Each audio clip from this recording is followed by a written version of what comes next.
Hey, it's me, Big P. Wanted to go over the Death's Oath Occultist real quick at the end of day 2.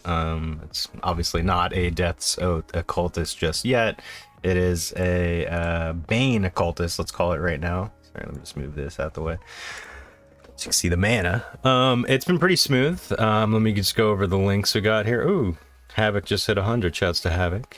Bane's pretty cool. I've never used it before, and it's been pretty smooth through the axe. No complaints really. Even though in there's a bit of inconsistency in terms of if a whatchamacallit, if a zone is like very delirious, you will notice that damage over time spell does have a little bit of it's got some growing pains. Don't really pay attention to the gear here because it is just very basic stuff right now. These boots are okay though for day 2. 30 move speed, wife. I think we also have an open prefix for something fun there. Here's where I have the Bane setup's on the 4-link here, and the Wither totem is on multi-totem, spell totem, faster casting. Frost shield as their guard skill. I probably am going to have a more set up molten shell, but that's once we get like the actual gear set up and I start like recoloring stuff. I'm just throwing stuff together here. Running purity of elements over determination right now, and I did squeeze in a vitality because we did have a lot of extra unreserved mana and we can't really use like a lot of traditional damage auras. We're just leveling gems for when we swap to Death's Oath over here. And I put a decent bit of utility in the Frostbank. Usual stuff like Arcane Surge on left click because that does affect your Bane's damage.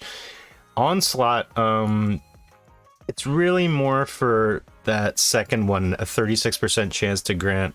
Oh no, it's 10% when you hit a unique enemy, which is pretty low. So it's actually not that consistent. We are going to look into getting a flask instead, probably. And then my favorite is Decay. I've never really had a situation where like it'd be like, all right, we have something.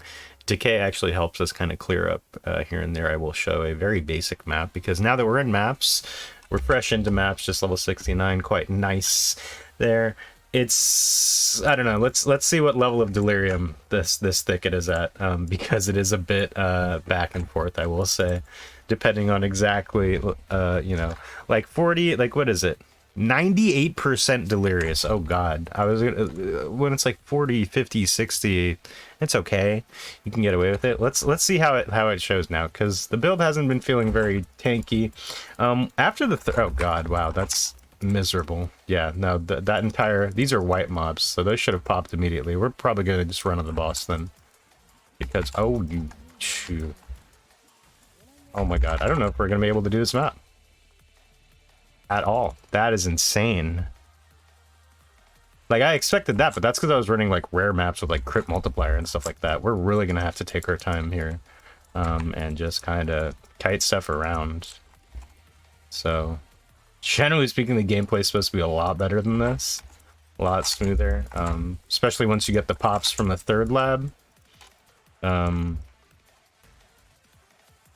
no, this is miserable. I don't know if we're gonna do this, honestly, at all. I mean, I did just level, so I'm gonna try to like get the boss done, but like, look at that. Like, I don't have like any like stun immunity or anything like that. No, there's just no way. And I'm like cursed with Warlord. Like, yeah, let's just get to the boss if we can. Because we can't even like... Okay, we can clear a bit there, and then if we do, you know, get a pop off, it does help clear. But magic monsters with any sort of like life or regeneration, it's gonna be a no-go. Let's try and get to it. Build's a lot smoother than this is normally, but I mean, this is a good example of the point of, hey, keep an eye on how much, if something's feeling a little wrong, a little off, probably because it's a very high level of delirium in the area, which can be quite annoying. Let's just try the boss. Usually the boss DPS is okay though, even considering. There we go. Definitely gonna have to clear this out first. These guys are overcharged, I know what that does. And let's get a good thing about Bane, and just a lot of these damage over time spells is you can kind of throw one on the boss, and then you have a, you know, you'll be doing the effective damage. Obviously, it's best if you can get the wither up, as well. So yeah, we're gonna kill the boss. I'm not gonna bother clearing this map because that is just miserable.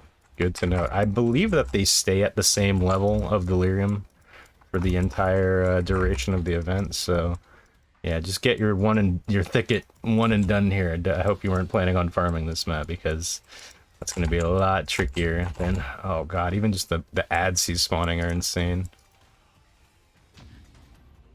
Yeah, we're gonna get it done though. It's supposed to be a lot smoother than this though, I will say.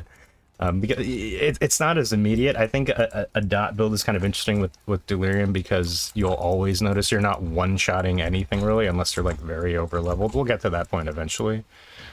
Between, you know, we are going to swap to Caustic Arrow, I believe, eventually, and then let's try and clear a bit more. Let's clear a bit more until I get another death and get real mad. Okay, well there it is.